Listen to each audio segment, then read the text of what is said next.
Sun is hitting my face, I'm unfazed, I need this. Calling out my name, say meet me, see these waves. Now I go under, hold my breath and flow. Trust the current takes me safe for sure. Now this is my remedy, remedy. Let the seas sway with me, with me. We're getting my energy, energy. Let the seas sway with me, sway with me. My remedy, remedy. Let the seas sway with me, with me. Getting my energy, energy. Let the seas sway with me, sway with me. I would try to hold on, treading water in this big storm now. Try to swim away, crash just like a tidal wave. I go, trust the current takes me safe for sure.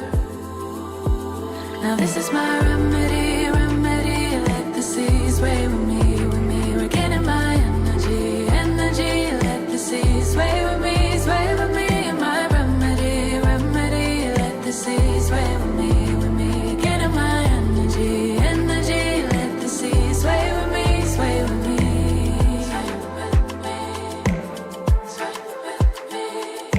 Feels like gravity can't touch me when I'm here.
You love you a real one. Pull up when the shift done. Roll out, let me feel some.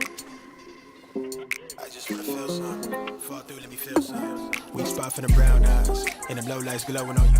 What you want, I'm outside. Spin the block on the downtime. Hold me down, don't fold on me. I'm him to the gravestone. Church say 6, I'm a ghost son. God, you let her post for the camera. I like you better than cameras. You left the city that gave you the head on your shoulder. You got an advantage point. Jump on my line when it's PM, I give it the stamina. You fell in love with potential before me. Somebody that left you for damage, huh? Well, bless your heart. Hey, go and protect your heart. 10 down, I'ma hold that line. Only know how to play my part. Say so when I make that mine. Hold up, take my time. Take my time. 10 down, I'ma hold that line. Only know how to play my part. Say so when I make that mine. Hold up, take my time.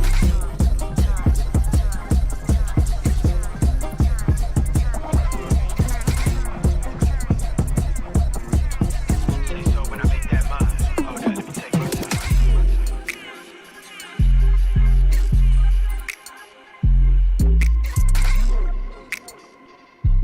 Drop low when I'm outside.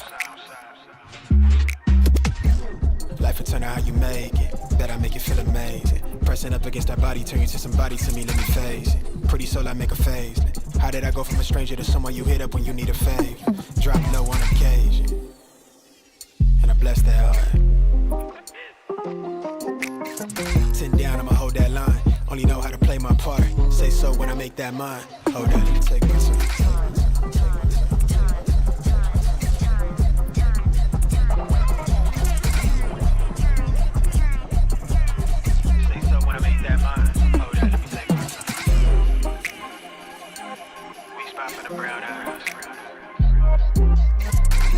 I'ma hold that line. Only know how to play my part. Say so when I make that mine. Hold up, let me take my time.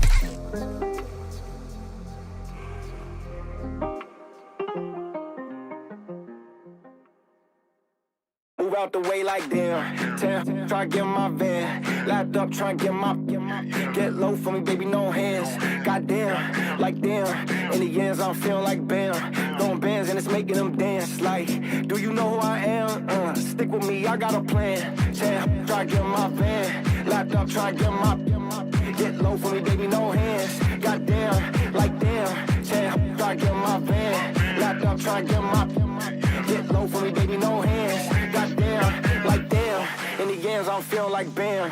Throwing bands and it's making them dance. Like, do you know who I am? Stick with me, I got a plan. I got a plan. Stick with me, I got a plan. Like, do you know who I am? Throwing bands and it's making them dance. Like damn.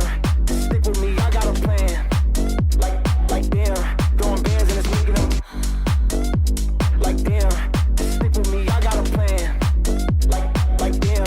Throwing bands and it's making them dance. Stick with me, I got a plan. Throwing bands and it's making them. Stick with me, I got a plan. Like damn. Throwing bands and it's making them. Try to get my van. Lapped up, try to get low for me, baby, no hands. Goddamn, like damn. In the ends, I'm feeling like bam. Throwing bands. Boys and girls and gamers of all ages across the globe, the wait is finally over. Today, on this day, the world of gaming takes center stage right here, right now in Namma Chennai. Salam, namaste, vanakkam, namaskaram. Indru vargai thandirukka anevarukkum enoda anbana kaalai vanakkam. I'm Samina. I'm going to be your host for today and super thrilled to welcome you all to the Chennai Esports Global Championship 2025, the first of its kind and the best of its kind. And this is where I want all of you all to put your hands together and make some noise. Come on, guys. Wonderful, thank you. So the first glorious edition of CEGC is presented by the Sport Development Authority of Tamil Nadu in association with the Government of Tamil Nadu and the incredible team of Skyesports. We'd like to also thank our sponsors. This entire event is powered by Boost Protein, co-powered by AMD, with Mahindra as our mobility partner, our associate partners, the Production Lab, WD Black, powered by SanDisk, Red Bull, our official display partner, Zoe, and our ticketing partner, Ken. Thank you all for your support and contribution. And before we get cracking, ladies and gentlemen, I'd like to extend a very warm welcome to two very special people.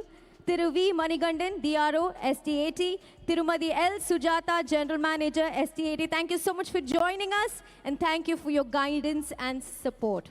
Now let's take a quick minute to look back on where it all started. In 2024, the government of Tamil Nadu made one move and changed the entire game. The Chief Minister's Trophy 2024 wasn't just a tournament, it was a statement. A demonstration that pushed esports into the national spotlight and set a brand new benchmark for India. And it also brought home the GEM Award 2024 for exceptional, outstanding contribution to the esport industry to our very own Tamil Nadu. The bold vision, and of course, under the supreme guidance of our Honorable Chief Minister, and the visionary leadership of our Honorable Deputy Chief Minister, the movement has only gotten bigger and better. And then, ladies and gentlemen, in 2025, the CM Trophy decided to take things to a whole other level, making e-sport a medal sport, bringing massive cash prizes and massive participation with over 5,000 participants from various districts in Tamil Nadu. And today, this incredible journey has found its greatest and grandest stage yet. Once again, ladies and gentlemen, welcome to CEGC 2025. Before we move forward, we have a very exciting AV for you. I'm going to request everyone to focus your attention to the big screen.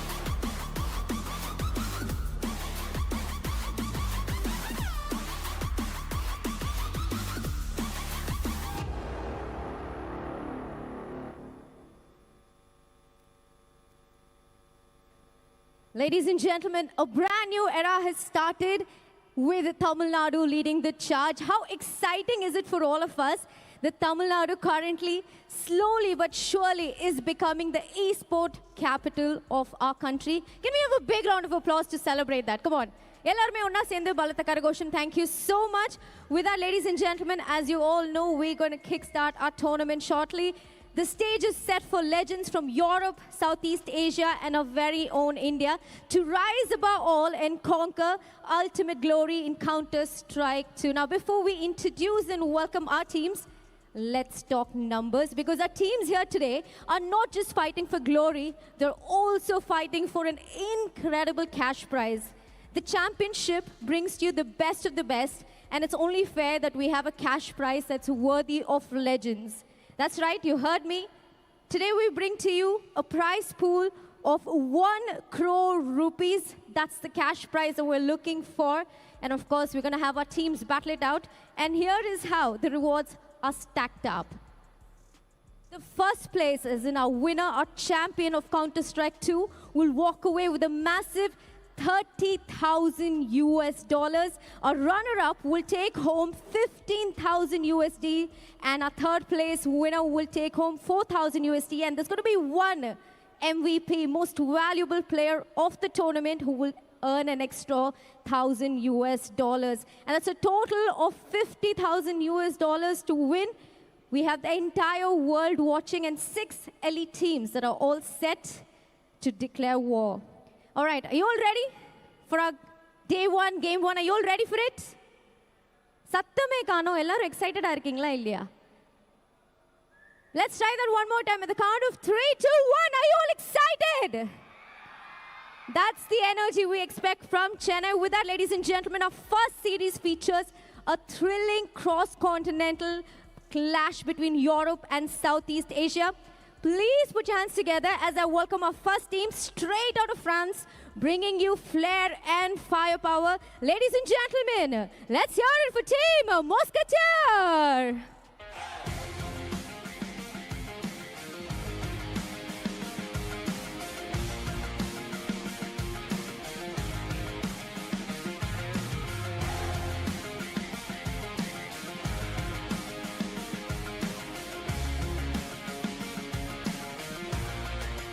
CEGC and wishing them all the very best. And with that, ladies and gentlemen, it's time for our casters to take over. We have Elfish Guy and Pilsky all set.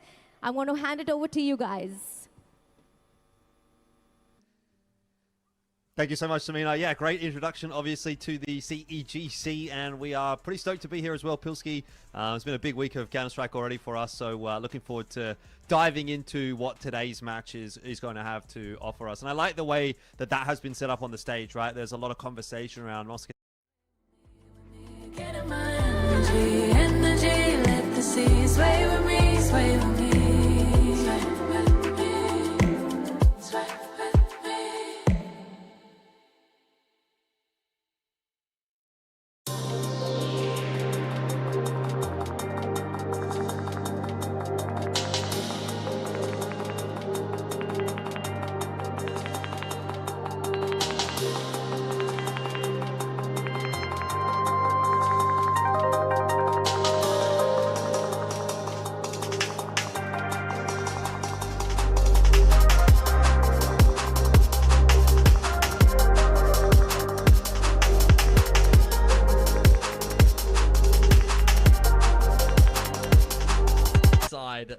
You know, some of these players have been playing since going all the way back to 1.6. Some of these players have played some serious S-tier, Tier 1 events with some of the very best players in the world. So, yeah, that's going to be quite hard to beat if you're Deep Cross Gaming coming out of Southeast Asia.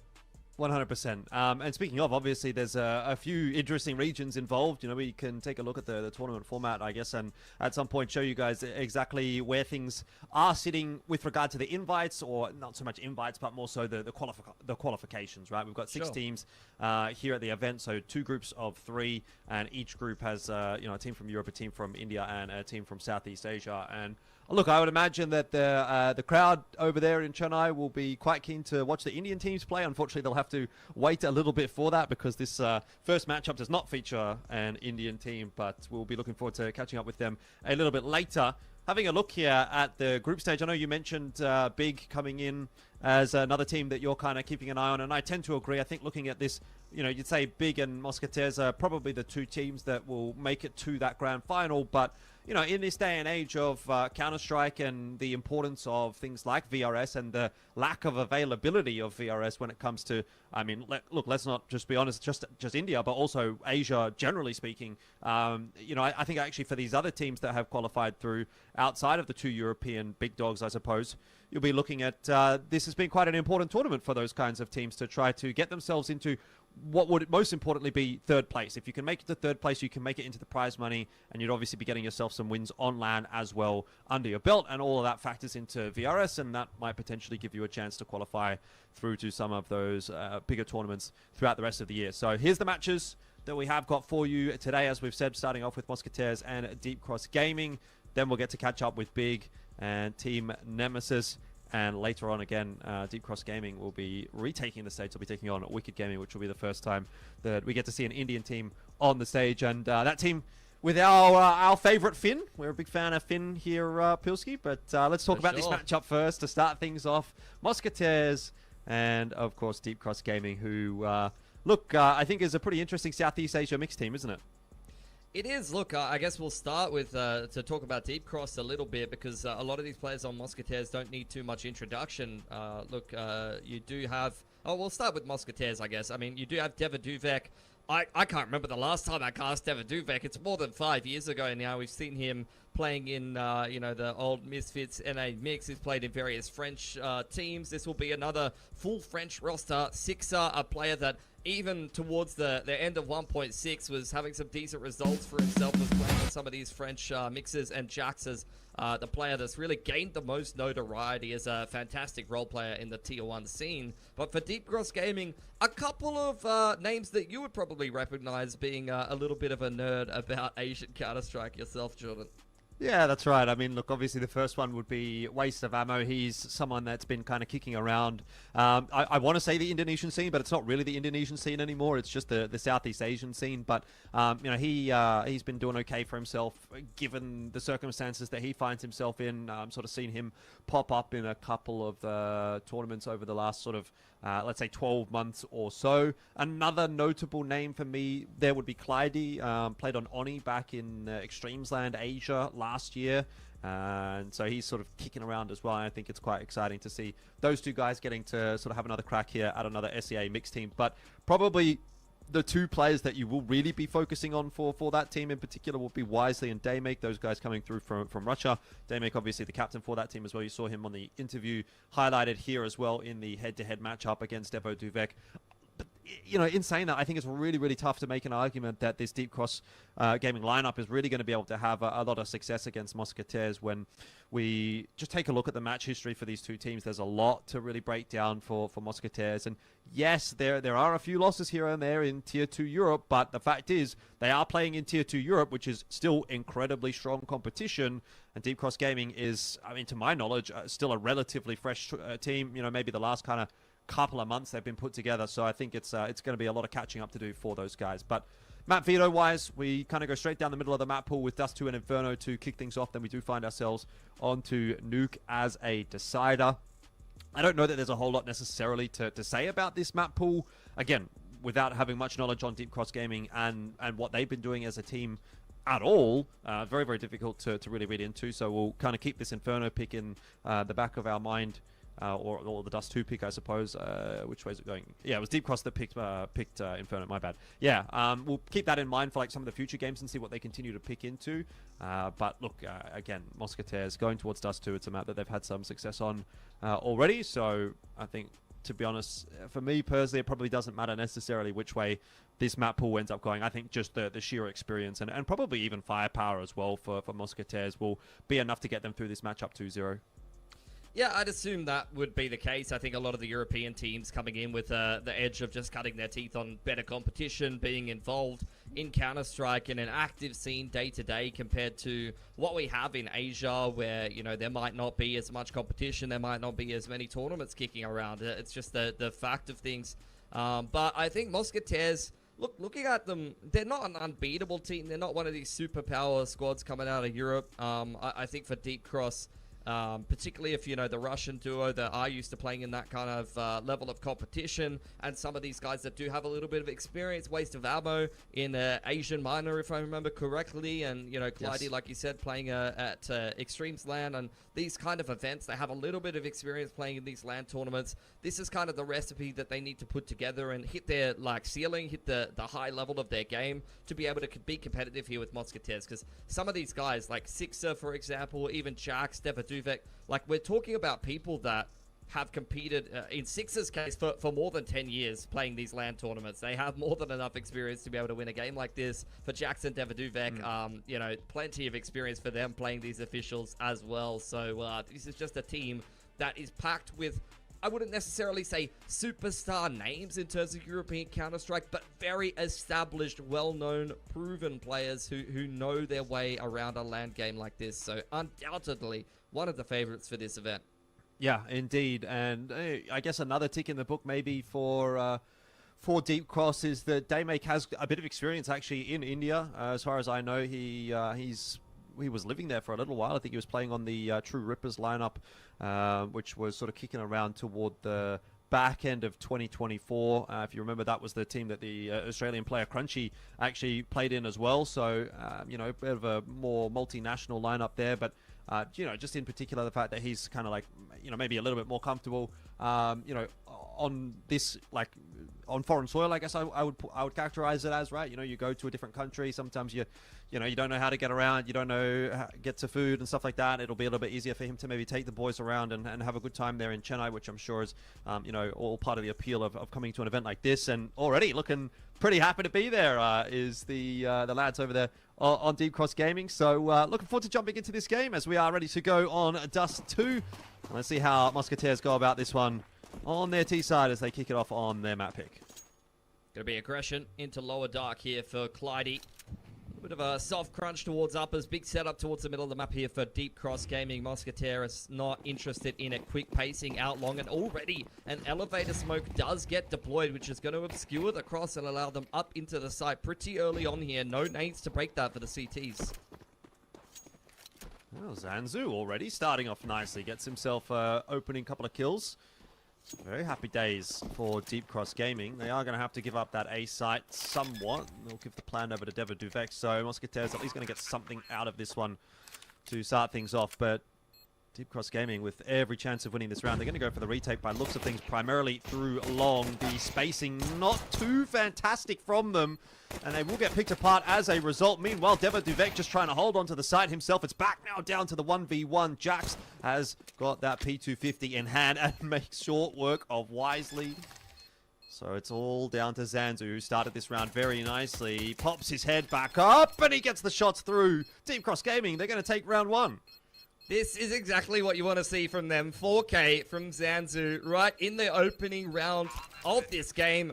Defuse secured as well. It's far from done at this point because Musketeers do have that plant down, so there will definitely be a force to follow up. But, you know, you need to see these pop-off moments from these players that are representing a region that hasn't necessarily had a lot of success in this kind of TAC FPS for a long time, but has had some talent to speak of. Even currently over in Val, you see a lot of Filipino players looking pretty sharp. So look, let's see if you're going to get some more of that in the server here. Oh, well, as you said, as you expected, it is going to be that force buy through from Musketeers.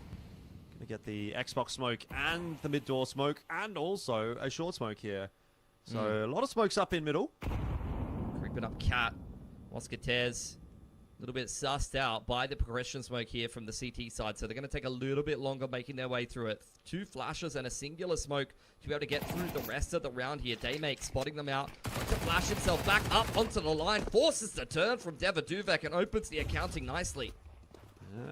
Drank is going to try and find any recourse. What he does at least manage to do is push his way onto that bomb site. So it'll cost them an opening pick or two, but they are going to get themselves another bomb plan, and if this gets expensive, there'll be another buy from Musketeers. At least that's guaranteed. So far, so good, though. Deep Cross Gaming get through the round. Nice flood back into that A bomb site. They almost retake the site before the bomb plan even goes down. And so Musketeers already on the back foot, which is, you know, a little bit surprising to me. This Zanzu guy seems like he can frag pretty nicely, and we already kind of know what Clyde and Waste of Ammo can do, and even Daymake. I think, for me, the only one that's maybe a little bit more of an unknown is Wisely. He hasn't really popped up just yet, but yeah, this has been good from Deep Cross Gaming so far.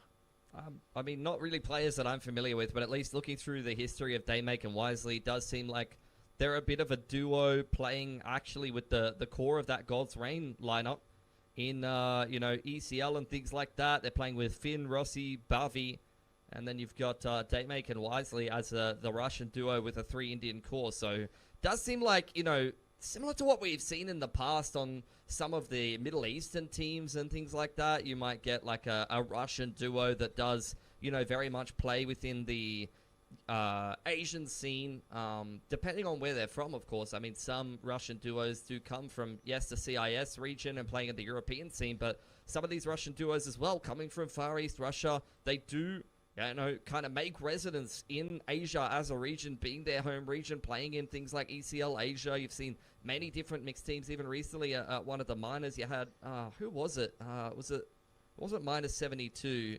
It was the other Far East Russian team that managed to qualify over some of the Mongolians. GR Gaming. Yeah, GR Gaming. That's right. So, look, there's a couple of you know, teams to note that you would think of early on here are just working our way through some technical issues, as you will get in the opening day of games at any event.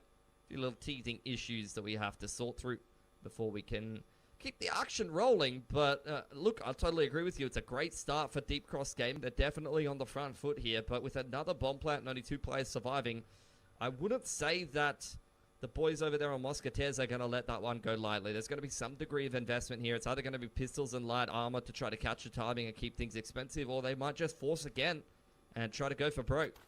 Yeah, look, I think if it was me and if I was coming into this event as one of the favorites and presumably feeling pretty confident about that, I would be forcing into it, and it seems like Musketeers have got the same idea.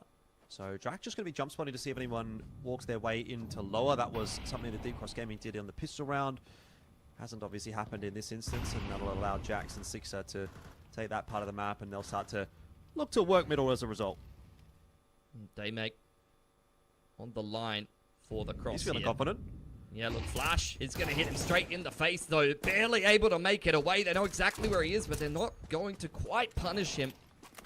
Will be left alive for now, provided a strict warning by Jax, and Musketeers will take cat control. Yeah, not too many movements being made by Deep Cross Gaming elsewhere at this stage. They've got smokes up pretty much all over the map. Every single choke point you'd want to take, basically, as the T was smoked off by the CT side. There's another re-smoke, very deep smoke in there as well. So that provides Deep Cross with a little bit more safety over towards the B bomb site. But Pilski, you know it. Our favorite strategy. It looks like it's underway right here. The mid to B. You got, again, smokes galore in mid. No utility for the CTs to be able to hold the site here. Just going to have to be some fine shooting from Clyde, and he can't come up with anything at all.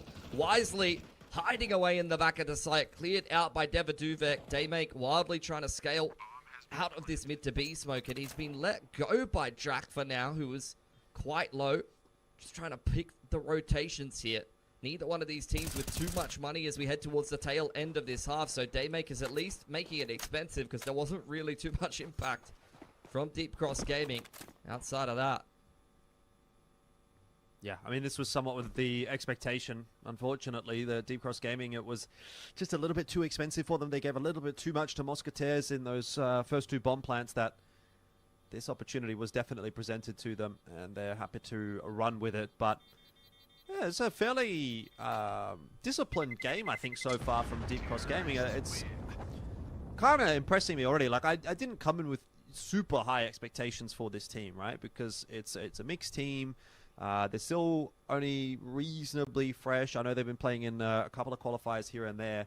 But I definitely expected some messier games, some messier Counter-Strike out from them. But from what I've seen in this first 3 rounds, it does seem like they're very much on the same page. They're communicating well. You know, they, for the most part, are hitting their shots. They don't get much of an opportunity to do that there in round 3. But they're definitely performing above my expectation thus far, and hope to see that continue. Buys come through for them. Not the best of buy to be able to avoid a reset here, and you can see Musketeers have built their economy quite nicely. Only losing that one player. Continuing to be active in the middle of the map. Finds the opening pick pretty self-sufficiently.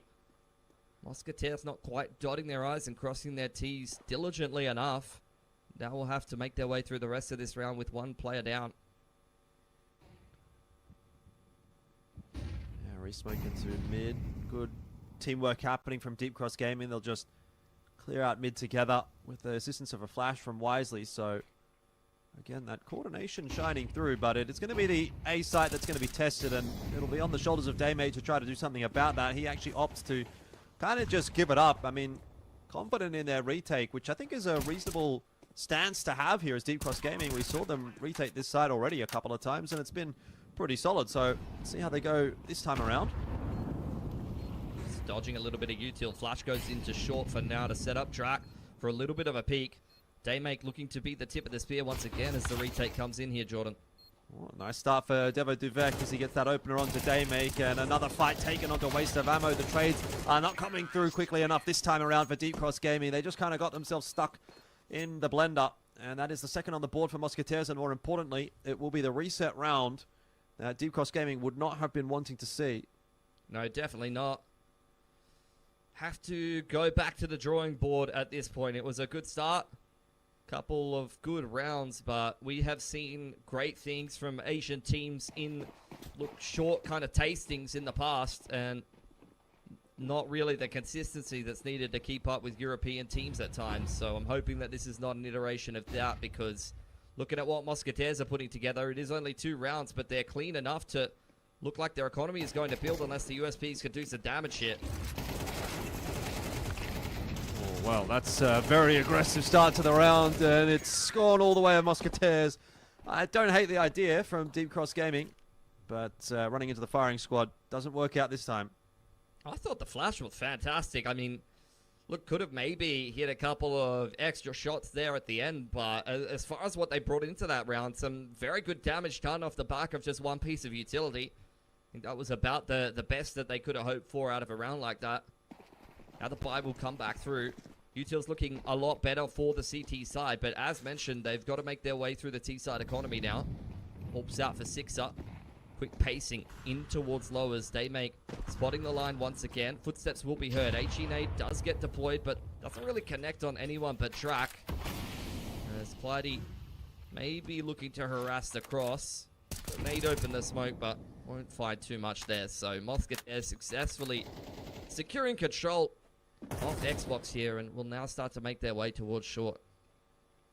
Yeah, sort of very similar approach in a lot of these rounds thus far from Musketeers. When they opt to sort of take this mid approach, they'll often pivot up to short. Wait that smoke out, I imagine, before doing anything here, and happy to do so with 1 minute left on the clock. Plenty of util as well for Musketeers, but again, looks like it will be that attempt towards the A site.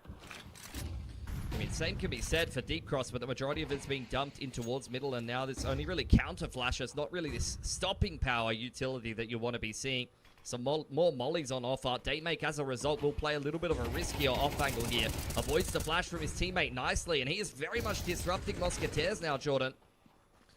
Well, Daymake definitely working hard to try to get his team a win. Track, though, looking to pull it back. Actually gets both of those kills stolen away from him by Devo Duvek and Sixer, respectively. And so for all the hard work that Daymake's able to do at the start of that round, it may still come up with nothing. It was a nice headshot from Clyde, but burns alive in the molly. And all on the shoulders of Wisely, who thus far hasn't really been able to get involved in this game. 2v1 clutch here would be a nice way to do it. Head pops up. AWP shot does miss, but time is ticking away from Wisely. And without a kit here, I think he's probably just got to cut his losses and go for the save. Another round for Musketeers. That's going to be 4 in a row. And coming away with an M4 and nothing really else to speak of. For Deep Cross, couple of impact plays, has to be said. Majority coming off the back of Zanzu, I think it was, in that first round. And then do have some good moves being made by Daymake. It's very clear that he wants to kind of set the tone for the CT side here, especially because they haven't had an AWP yet in play. But outside of him, I haven't really seen anybody really stepping up to the mark and having the impact that's going to be needed to slow Musketeers down. Wisely holding on to that M4 might have to be the difference maker in this round. He is going to be put in a position to frag, boost it up.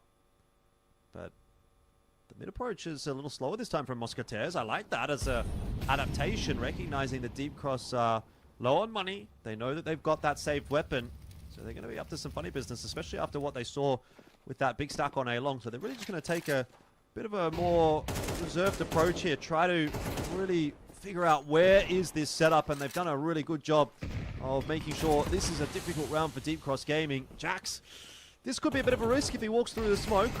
Opting not to for now. Eventually does decide to go for it, and that will be his undoing. So that's perhaps a risk that hasn't paid off, but overall I really like the way that Musketeers actually played that round. Yeah, very European. Playing things by the numbers. Mollies in towards lower dark, lay it on in. Nice flash over the top to minimize the risk. Taki from up on high. Jumps on down and cleans up Zanzu. Smiles on the face of Musketeers. This T-side going swimmingly. The first couple of rounds, you know, you had a few moments here and there from the side of Deep Cross Gaming, but at this point of things, very much is starting to slip through their fingers.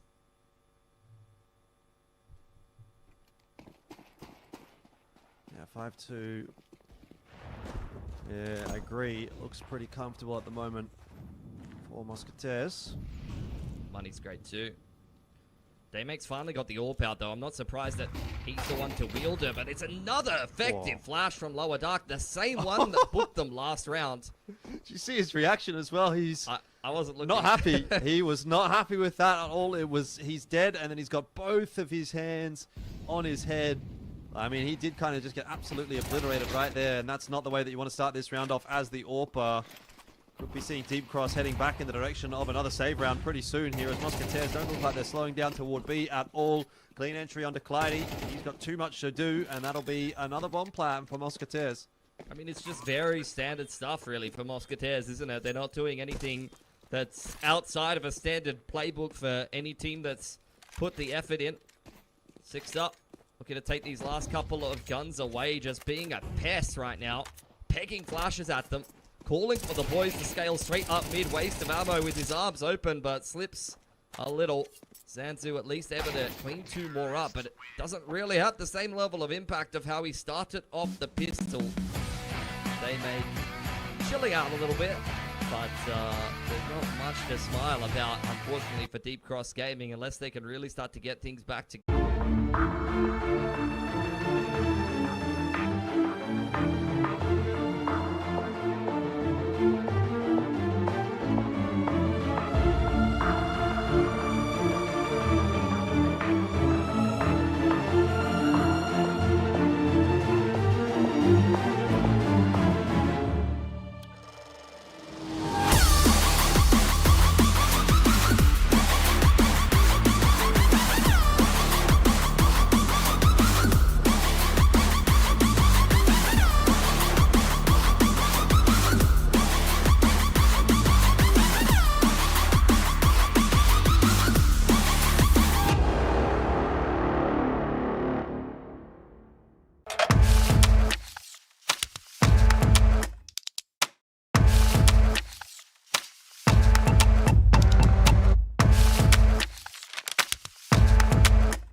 Dreaming about me. Love is to get lost in the look. Unlimit Love B6 Pack 2 starts at 21.9 lakh. Mahindra Electric Origin SUVs.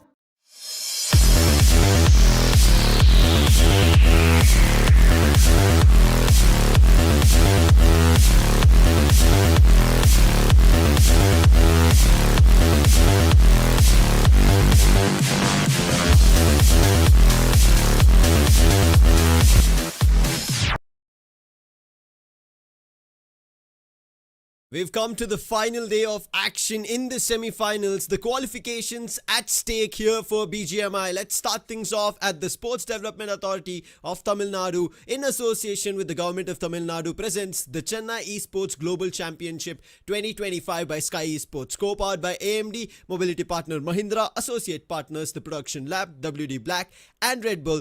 Official display partner Zoe, ticketing partner Kin. My name is Lucifer. With me on desk is gonna be Draco, and we are here for the one final day of semi-finals. 4 games per team and per group, but in a whole, our viewers gonna get action of 6 games. What do you think about that, Draco? Generally speaking, it's the last 6 games of the semi-finals, and everything comes down to this. Your first 12 games have just given a push up, and now these last 4 is where you have to prove that this is why you should make it into the top 8. This is why you make it to the grand final LAN. This is why you deserve a spot in Chennai. But right now, all the teams are eyeing that spot because the race to the top is very interesting. We've seen some teams who have made sure they put their foot down and they have come very close to qualification. On the other hand, teams who you thought would not be reaching there or would be there haven't reached there just yet. Right, as now it is a little bit of a confusion of who would actually make it, because we did kind of break down what could be the cutoff coming through for the semi-finals for the top 8 teams in the overall standings. We kind of thought that it could be 120 and 130. I was kind of discussing with my other casters who are going to be joining us very soon when you're going to be starting on the LCQs, and they were like, it could shoot way above 130 as well, looking at how the top teams are grabbing points, especially after how Vasista performed yesterday, which almost secured their qualification, because 120, I don't think there's anybody beating that or pushing them out of 120. If any team is sitting at 80, 90 and 100 right now, it's time for them to buck up, because as we said, it's only 4 games left and a lot of teams are on that verge that they could qualify, or somebody from the mid 16 can actually make it to the top 8, Draco. I mean, yeah, the mid 16, if you look at the middle 8 teams, there's a gap of what, nearly like 20 points between them, or more than 30 points. But right now, if you take a look at the format of the tournament, if you're going back to the basics, it's as simple as there are 2 phases. First, the semi-finals and then the LCQ. A total prize pool of 50 lakh rupees. In the semi-finals, 24 teams, the top 8 make it to the Grand Finals, land will be taking place in Chennai. The remaining 16 will be playing in the LCQ, where from there the next top 8 teams will qualify, and thus the 16 teams will play in the Grand Finals. And where is it happening? You might have already caught the glimpse in our starting soon screen. That is in the stadium in Jawaharlal Nehru Stadium, Chennai, India, where already CS2 this weekend has started off, kicked off. Teams from Europe, Southeast Asia and our very own Indian teams are going to be playing very soon on a group stage, where they will decide who their best top 2 are going to be playing in the Grand Finals this championship Sunday. But in BGMI, this championship Sunday is going to come in the next weekend. So that is where, after we finish semi-finals today, the LCQ starts tomorrow. And how does it play forward? We've been talking about this, the point system. How do teams manage to make it through, grab 120 points? I think highly today it could incline towards the points they grab from finishes, because we've seen some teams have difficulty in their placement points, but they do get a chicken dinner, because of which they make it to the top 8 again, Draco. But it's those finishes that they've been consistently getting on an average of around 8 to 7 points, and that's been giving them their position in top 8 still standing. Exactly. We were talking about this yesterday as well. Yesterday, for all the games, teams earned a minimum of 18 points at the end of the game, and they got a chicken dinner. If you got a chicken dinner, well, the actual score was around, the average would be around, the medium would be around 22. This 22 points. Imagine like a team that's in the with 56. One game of 22, and you go to 78. Another one, and you're already touching 100. So it's going to be very interesting to see. And right now, as you can see, that's the schedule for the day. We start with ERANGEL, followed by Miramar. We go back with ERANGEL, and then once again, Miramar. Today, there will be no Rondo, because all the groups have played 2 games of Rondo each. But yes, we are going back to the basics, and it's all left to the teams to prove why they deserve top spot. It's actually really interesting, right? All the teams have already played 2 games of Rondo per group, and that gives them the idea of how many ever finishes they could grab and make a run for it in the first 3 days. And today it comes down to, without Rondo, how many finishes could you acquire, and with casualties that you cannot revive on. Let's talk about the overall standings. We spoke about Vasista already sitting at 123, Welt also comfortable with them at 122, even OnePlus Godsend at 120, which I almost feel like they've qualified. Anything that they take from here on is going to be additional points that they'll be taking away from the mid 16 and the bottom 24 teams. But on the other end, Cincinnati Kids, IQ 8-bit, NONX Esports, IQ Revenant X Spark and Blitz Esports need to make a little bit, as you said, that average of around 20 points. They need to pick it up today. I think 20 is also not going to be enough. They have to push it towards 30 so that they surpass the score of 120 and secure their spot in the top 8, because the contenders, hot contenders in the mid 16 are Hero Extreme, Godlike, Versatile, Victorissimus, FS Esports, Meta Ninja, Marcos, who had a big uplift towards the last few games yesterday, Infinix, True Rippers, not complete steadfast, but their finishes say another difference, but AUTOBOTZ as well. I'm surprised that they had a big finishing game that they've been going on in the 3 days. However, where do their position points declare their qualification today or not? Yeah, if you look at the two teams, there are still teams who are on 53, and it generally feels like a Hail Mary for them, because at this point, they have to get multiple chicken dinners, more than they have got in the last few days as well. Each of these teams are on 0. They have to make that a minimum of 2 to maybe have a chance. This is something that we didn't expect, as you can see right now, the top 23 teams. But now, one team who we are seeing over here, who I believe, if done right, can create magic. That could be Rising Esports, but this tournament has not been favorable to them. Many a time they're caught off in rotation, and guess what? Following they're getting caught off, the team just capitulates, and that's it. They get knocked out immediately. Here's the thing, Draco. I was thinking about what could these bottom teams do in terms of making their LCQs maybe even a tad bit easier. Is I think the teams that they would want to battle in the LCQs, keep them, and the other teams that they wouldn't want to be in the LCQ, who could cause a trouble to them, just send them off. Try to make them qualify. Help them out. Go for that unwanted drop clashes, and those teams who right now carry towards the top 8, we'll talk top 5 fraggers as well. Vasista on top, along with Sim, this frontline assaulter who wanted this role, is proving why he needed it. 27 total finishes, 26 right behind him is Trace, and this man always steps up. And Revenant X Spark as well as a whole have started stepping up. 8-bit as well, Juicy, the Mr. Man consistent, has brought his team towards the top 8, along with Skips finding 23 finishes. Cincinnati Kids Flock, after what they did from day 2, they've been unstoppable, along with Veron with 23 and 22 finishes respectively. I mean, yeah, this has been an opportunity for a player like Sim to just prove that, hey, you take, like we were talking about the trust factor. We were having a situation with Sim where we saw him in multiple different roles, take up multiple responsibilities. And to be honest, he did it really well. But at this one point, I think that he had a situation where he was like, you know what, I believe that I could be really good in this role. I just need somebody to trust me. And Vashishta did that. Hector did that. And guess what? Now it's bearing fruit immediately. It's not like he's taken one tournament to get used to his team. Rather, it's like, you put me over here, I will adapt, I will make myself the best, and I'll prove that why I deserve to be on the top. And well, he's seeing that as well. One interesting thing is about CK is that Flock and Veron, both of them are contributing a lot. 23 and 22 finishes each. And if you take a total amount, like the total amount is around 59. So you realize there's these two players who are literally balancing it for them. It's interesting to see that stat. One thing I'm kind of not seeing or missed after, I think, towards end of day 2 is going to be players from God's Reign, right? When we ended day 1, they were on the top 5 fraggers list. So it tells you of how the competition has kind of trickled down to the other teams also finding points. It's not like God's Reign have missed on it, but God's Reign are still in that consistent top 5 that they're able to keep their position. Their qualification as well, we already spoke, their overall standing total points is at 120, which means that they need that average of maybe even 10 points on this given day, which will give them the qualification. I don't think there is a worst case situation that they might be knocked out of semi-finals, but hey, none of the teams that are participating here in the semi-finals for CEGC 2025 are going to be eliminated at the end of today. The 6 matches that we have, they still have the LCQs, but as I said, I think the bottom teams, they already barely even have a chance, because imagine Rising Esports right now, they're at that 17th position, right? They have 53 points, and for them to qualify, they need 70 plus points, and I don't think we've seen a given day of 70 plus points from any teams, right? That tells us that on one given single day, it's not like it's not possible, but so far in CEGC that has not happened. Teams have managed to get to 50, at max 60, and that 60 has also not yet been seen. So 70 plus points is flabbergasting. I mean, it is flabbergasting, but there was one team which I think nearly did it, and that was Revenant X Spark. They got very close. If you remember, from day 1, they were in the bottom. Day 2, they come in the top 8.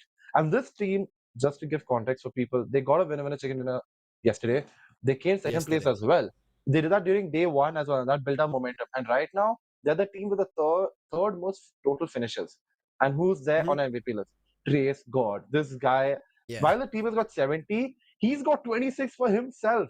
So it just goes to show that this guy is not holding back. He doesn't want to hold back. And this team has decided, you know what? We're just going to focus on finishes, and our coordination will come with time. And it has come. And talking about God's Reign, they are the team with the most amount of finishes. So I think so what they have done is, it has been the situation where, it's example like a team like Arsenal in football. All the goals are being split around. All the finishes are being split around rather than one guy being the main source of it. So you can have 2 ways. For Vasishta, Sip is doing it. For CK, it's Flock and Veron. And maybe for God's Reign, it's the entire team. I hands down agree to that, because I think it was the starting day when we were also kind of wondering who's right now at that leadership position for them, because Destro was not being Yeah. playing in the entire semi-finals, and we were wondering, has Delta taken up that spot? Because Delta has always been that steadfast wall for God's Reign, and it ended up being that Neo. He's the mastermind behind this team right as now, and that moves that he's been making, and I called it that time itself. It's like a chess move, right? He's thinking a lot of steps ahead, not just one or two, and that gives him an opportunity to kind of even checkmate his opponents or provide an advantage during the game, which is the reason that they have the highest finishes on the overall standings as of now. And you rightfully said, Neo is a fragger, Justin's a fragger, Delta is a fragger, Aquanox is a fragger. Who do you count out here? Destro is the only one who's not played. Exactly. Maybe if you put Robin in, he's also going to sit and play down over there. That's the amount of capability that God's Reign have. But right as now, I think we have to have a discussion about teams who either managed to qualify today or are going to be pushed to the LCQs. The closest are going to be Blitz. Yes, Ico Revenant X Spark did a phenomenal performance on day 3. They got their first chicken dinner as well, but that doesn't seem like that's given a qualification for them. They're sitting at 99 points. Along with them, it's going to be NONX as well. We spoke about NONX on day 1 saying that, hey, they're not on the spotlight. They've been easygoing, finding points. However, I think now they've understood the pressure that if they keep in that direction, and it's only been Knight, right? Whenever the team needed, he stepped up, he found points, he found value. Whereas the other players, I think finally they've understood that, and from yesterday we've been seeing not just Knight but the other players' names also on that finish feed, and who's challenging them. Versatile. We saw how Somraj is making the squad play. It's working out for them with Ninja, Jord and the other 2 new players, and that is the push that we are talking about. They're not far away. When we speak about 97 to 85, the difference is about 12 points. And we know one bad game for a team on the top 8 is one good game for the team in the mid 16. Exactly. I mean, that brings us to the next point of this one team who's in 9th place, who everybody will be talking about, and that is Godlike Esports. Now, this Yep. team, Rondo has been very favorable for them. If you think about it, Correct. a lot of finishes. But at the same time, no they Rondo have proven today. on a match like Miramar. Yeah, it's not there today. And at the same time, Miramar has been useful. If you remember the game where Jonathan was at the very end, he got the team to top 3.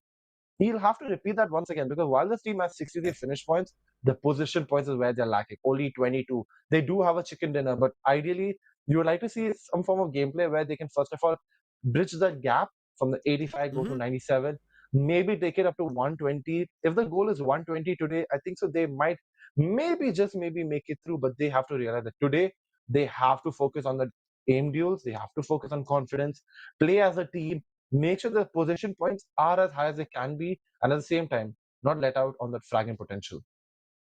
Yeah, today it has to be kind of very on point in terms of play, whether it be strategic, whether it be finish oriented, whether it be even chicken dinner oriented, because teams today is about qualification. As we said, right, for the teams at the bottom, what can they do? They can ruin plays for the team at the top 8 who are very close to qualification, or give teams a chance by taking out the points from somebody else and then just destroying their chances of qualification, eliminate them down with a drop clash, or make sure that that team does not get points. Could be a strategy they employ, because LCQ, they have to think about their qualification into the top 8, because just as the finals for CS2 has kicked off today in the Jawaharlal Nehru Indoor Stadium in Chennai, I'm pretty sure that glimpse would have been riled up in a lot of the IGL's hearts that, hey, we want to be playing on that stage. Now, yes, it'll be a little bit different when you go into BGMI itself, that CS2 stage.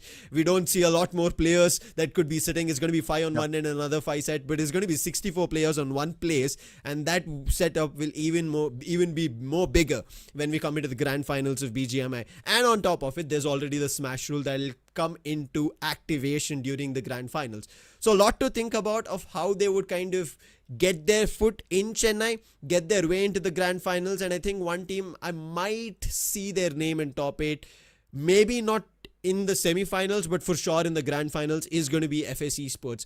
They've been really good. I think in terms of their performance, not completely towards semi-finals best on the top 8, but they've been always been a cause of problem for a lot of teams.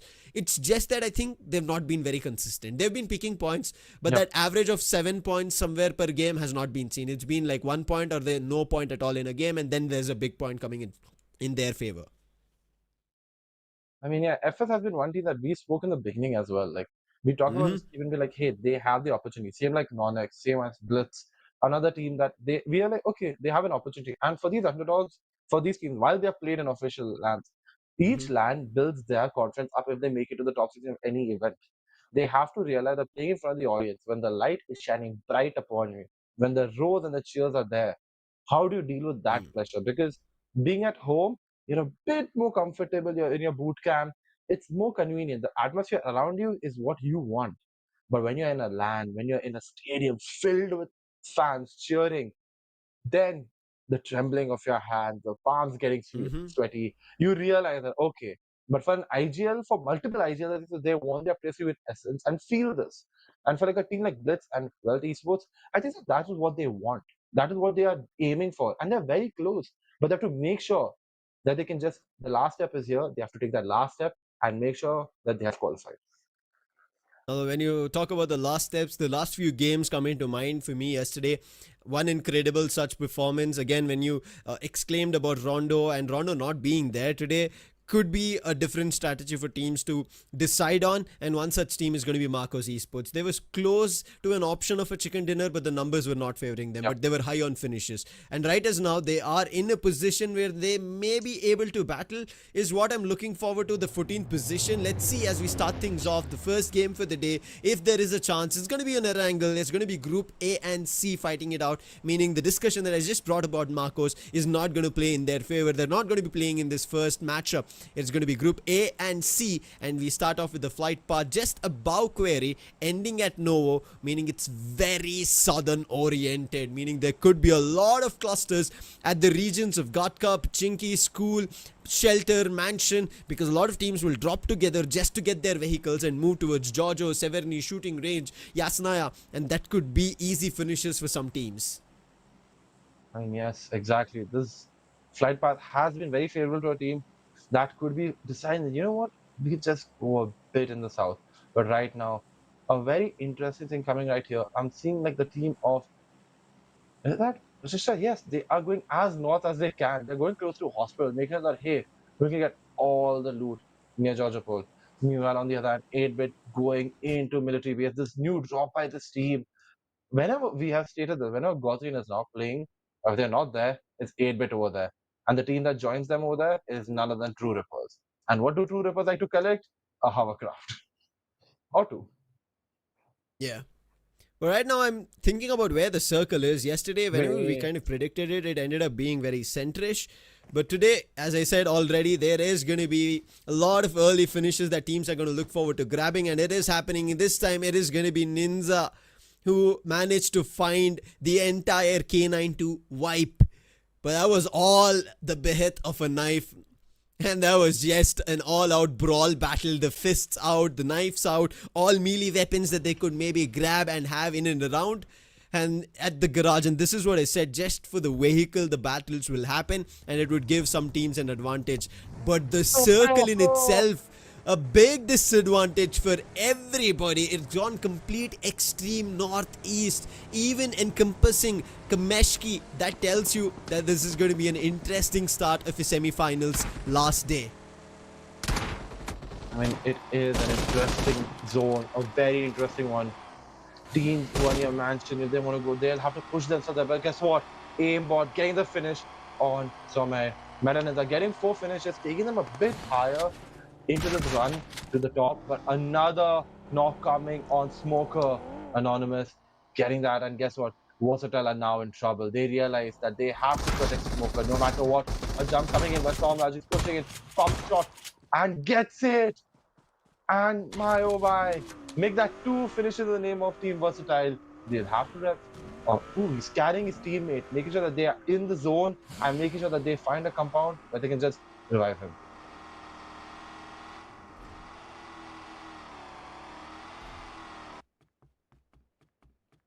A lot of teams already in the very beginning.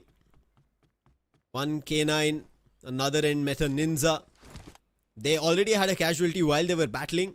But now with even Versatile and then NONX in the mix, they've also lost a player. So a lot of, I would say, early eliminations. While Meta Ninja did grab it, feel like Versatile had the better opportunity of it. But you guys watching us right now live, and if you're in and around Chennai or planning to come down to Chennai, and you should, because this is the new era in Indian esports and even backed by the government, and the tickets are live for it on the KIN app. You can download the app from the links in description or on the Skyesports Instagram bio. That's where you'll be able to get your tickets